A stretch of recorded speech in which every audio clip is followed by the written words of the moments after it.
पेंग्विनचा दिवस कसा जातो, कधी विचार केलाय? चला तर बघूया त्यांच्या जगात. त्यांचं आयुष्य म्हणजे एक पक्क रुटीन. आणि हे सगळं कशासाठी? तर फक्त टिकून राहण्यासाठी. त्यांची सकाळ होते ती थेट सूर्योदयासोबतच, एकदम वेळेचे पक्के. आणि उठल्या उठल्या त्यांची धाव असते ती समुद्राकडे, अन्नाच्या शोधात, सगळे एकत्र.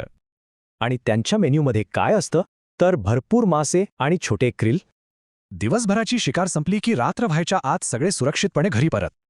आणि मग सुरू होतो आराम, स्वतःला साफ करणं आणि सगळ्यात महत्त्वाचं पिल्लांची काळजी. हे सोपं नाहीये.